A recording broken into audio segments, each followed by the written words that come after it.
guys! Welcome to my diary. So for today's video, samahan natin yung ate ko na mag-tree planting and swimming.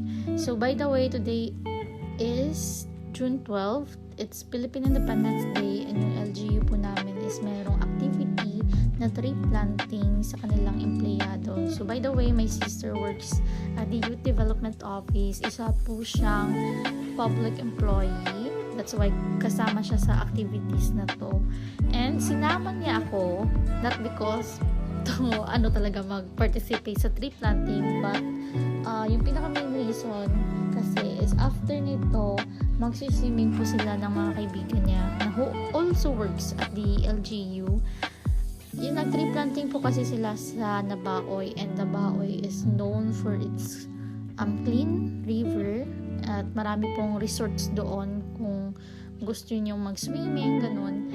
So, at yung Nabaoy po kasi is paloob, wala po doong pasadang tricycle na regular na nagruruta doon. So, kung gusto niyo pumuntang Nabaoy, kailangan niyo mag-charter or meron talaga kayong service. So, yung ate ko na hassle na sunduin pa ako para lang makasama sa swimming. So, that's why morning pa lang, during the tree planting activity, sinama niya na ako so that after it is diretso na po kami mag-swimming na mga kaibigan niya. So, ayun lang. So, kung nakikita niyo pala sa video is umakyat kami kanina and hanggang ngayon umakyat pa rin.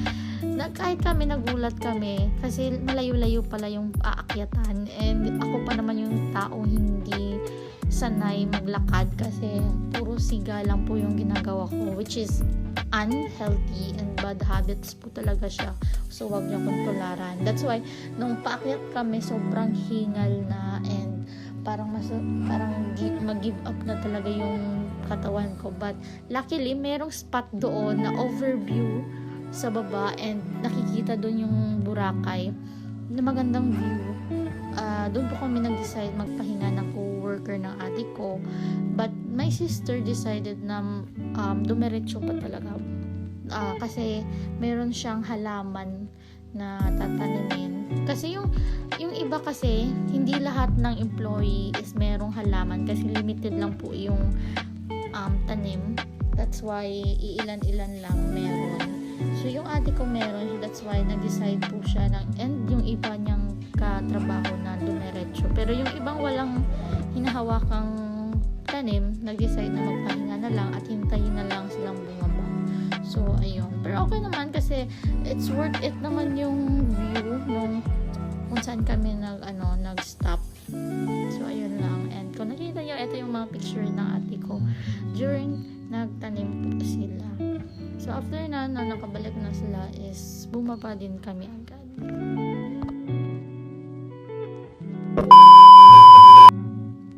So, after namin mag-tree planting is sinintay lang namin yung mga kasama ng ate ko.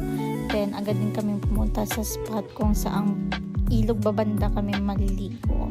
So, yung ilog pala na paliliguan namin is wala talaga siyang totally resort na nakatayo doon, na kubo, wala. As in, natural na ilog lang. Pero kilala kasi nila yung nagbabantay doon sa ilog. So, nagpaalam naman sila.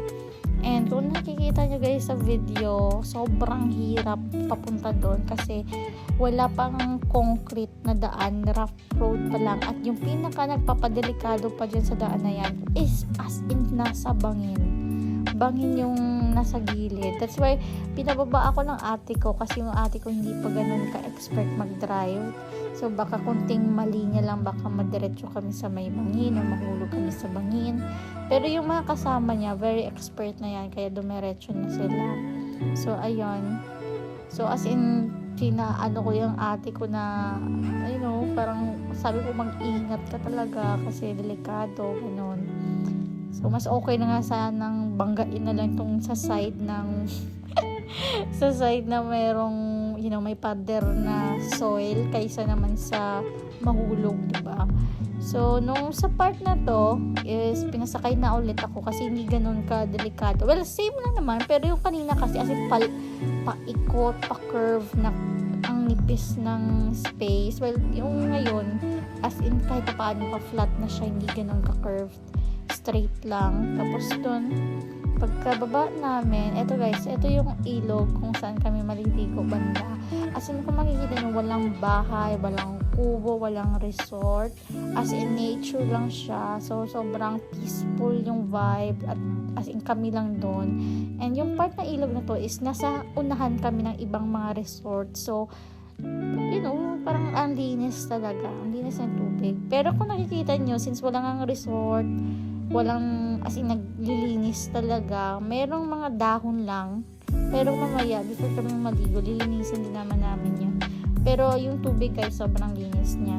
So, yung unang ginawa namin ng ate ko, naghanap kaming maupuan. Tapos yung mga kaibigan niya is nag-ihaw ng isda para sa pang-ulam namin mamaya tanghalian. So, ayun, habang nag-iihaw, syempre kwento-kwento. Tapos, maya-maya, mayroong sinabi yung isang kaibigan ng ate ko na mayroong tindahan dyan. By the way, ito yung itsura guys ng ilog. Sobrang nature talaga yung vibe. As in. So, by the way, di ba nakwento nga ng kaibigan ng ate ko na mayroong tindahan. So, curious kami ng ate ko and wondering kung how it works. Kasi nga, di ba, walang bahay. Parang dalawa, tatlo lang yung bahay. Tapos yung pagitan nila, sobrang layo pa. Pero as a visitor sa lugar na yan, yung nakikilig, syempre, we're grateful na mayroong tindahan. Kasi nga, hindi na namin kailangan bumalik na doon sa taas. Sa may, parang may mga bahay, para lang bumili sa may sari-sari store. At least dito, konting lakad lang, meron na.